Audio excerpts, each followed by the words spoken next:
Hi everyone, and welcome to Miss Eileen's Story Time. Today I have my glasses on. This book has a little bit smaller writing. It's a longer story, and I really hope you enjoy it.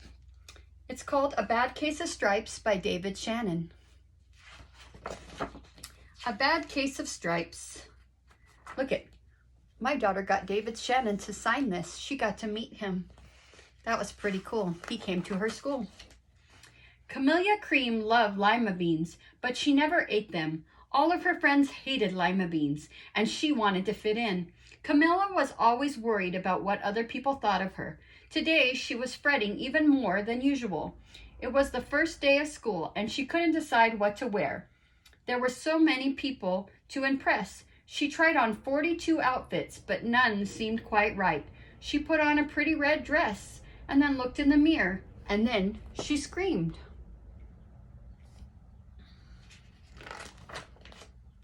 Her mother ran into the room and screamed too. "Oh, my heavens," she cried. "You're completely covered with stripes."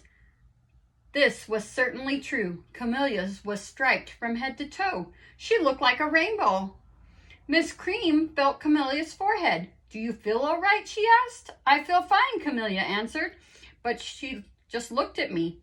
"You get back in this bed this instant," her mother ordered. "You're not going to school today." Camilla was relieved. She didn't want to miss the first day of school, but she was afraid of what other kids would say, and she had no idea what to wear with those crazy stripes.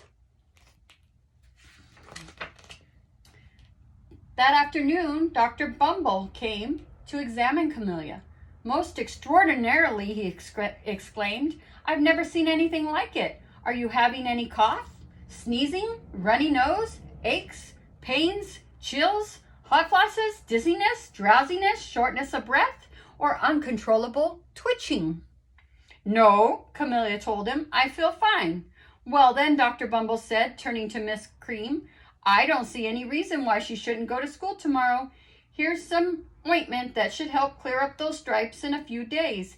If it doesn't, you know where to reach me." And off he went.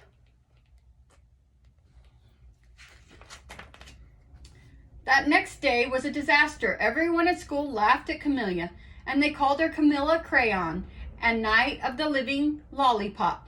She tried her best to act as if everything were normal, but when the class said the Pledge of Allegiance, her stripes turned into red and white and blue, and she broke out in stars. The other kids thought this was great. They yelled out, "Let's see some purple polka dots." Sure enough, Camilla turned all purple polka dotty. Someone else yelled checkerboard, and a pattern of squares covered her skin. Soon everyone was calling out different shades, shapes, and colors, and poor Camilla was changing faster than you can change the channels on a TV.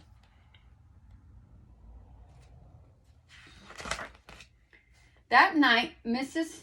Harms, the school principal, called. "I'm sorry, Miss Cream," she said. "I'm going to have to ask you to keep Camilla home from school. She's just too much of a distraction. And I've been getting calls from other parents. They're afraid those stripes might be contagious." Camilla was so embarrassed. She couldn't believe that 2 days ago everyone liked her. Now nobody wanted to be in the same room with her. Her father tried to make her feel better. "Is there anything I can get you, sweetheart?" he asked. "No, thank you," sighed Camilla. What she really wanted was a nice plate of lima beans, but she had been laughed at enough for one day.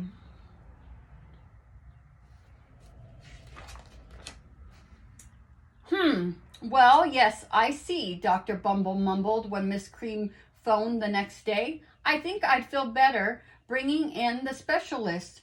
We'll be right over." About an hour later, Dr. Bumble arrived with 4 people in long white coats. He introduced them to the Creams. "This is Dr. Grope, Dr. Sponge, Dr. Cricket, and Dr. Young."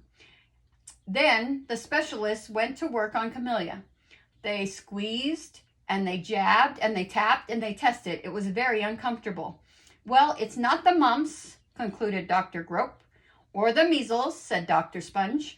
"Definitely not chicken pox," put Dr. Cricket. "Or sunburn," said Dr. Young. "Try these," said the specialist. They each handed the bottle of pills with different colors. Take one each before bed, said Dr. Grope. Then they filed out the front door, followed by Dr. Bumble.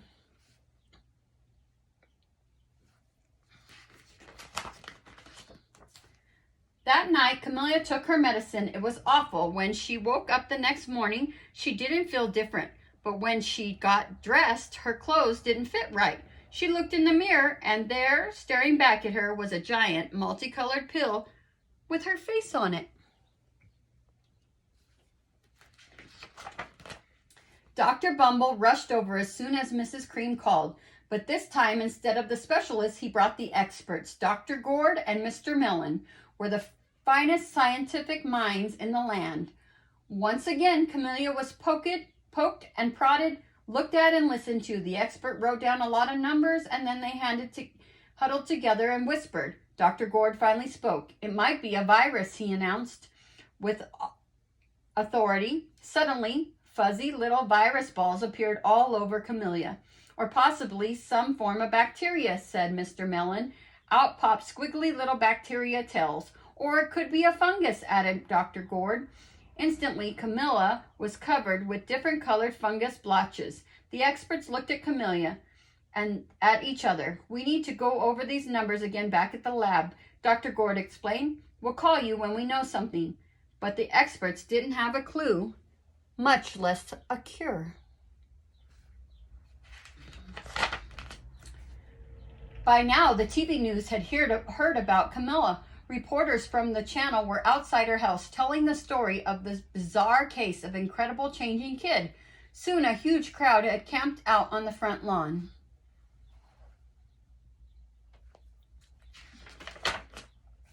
The Creams were swamped with all kinds of remedies from psychologists, allergists, herbalists, nutritionists, psychotics, an old medicine man, a guru, and even a veterinarian. Each so-called cure only added to poor Camilla's strange appearance until it was hard to even recognize her. She sprouted roots and berries and crystals and feathers and long furry tail, but nothing worked.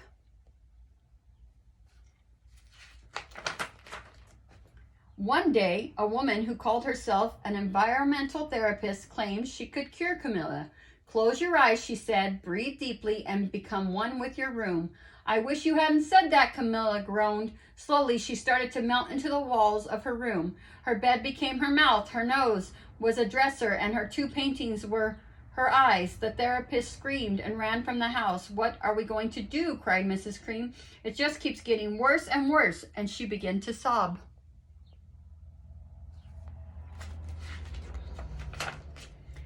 At the moment, Mrs. Cream heard quite a little knock at the front door. He opened it, and there stood an old woman who was just as plump and sweet as a strawberry. Excuse me, she said brightly, but I think I can help. She went into Camilla's room and looked around. My goodness, she said with a shake of her head. What we have here is a bad case of stripes, one of the worst I've ever seen. She pulled a container of small green beans from her bag. Here, she said, these might do the trick. Are those magic beans? Asked Miss Cream. Oh my, no, replied the kind old woman. There's no such thing. These are just plain old lima beans. I'll bet you'd like some, wouldn't you? She asked Camilla. Camilla wanted a big heaping plateful of lima beans, more than just about anything, but she was still afraid to admit it. Yuck, she said. No one likes lima beans, especially me.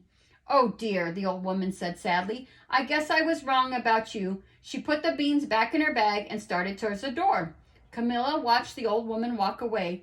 Those beans would taste so good, and being laughed at for eating them was nothing compared to what she's been going through. She finally couldn't stand it. Wait, she cried. The truth is I really love lima beans. I thought so, said the old woman with a smile. She took a handful of beans and popped them in Camilla's mouth.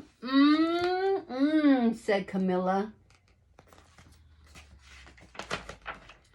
Suddenly, the branches, feathers, squiggly tail began to disappear, and the whole room swirled around. And when it stopped, there stood Camilla, and everything was back to normal. I'm cured, she shouted. Yes, said the old woman. I knew the real you was in there somewhere. She patted Camilla on the head, and then she went outside and vanished into the crowd. Afterward, Camilla wasn't quite the same. Some of the kids at school said she was weird, but she didn't care a bit. She ate all the lima beans she wanted, and she never had even a touch of stripes again. The end. Sometimes you just need to be yourself, and don't be afraid to do what you would like to do.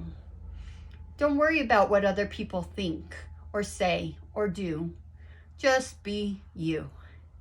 Have a wonderful day, and thank you for joining me today for A Bad Case of Stripes. Bye for now.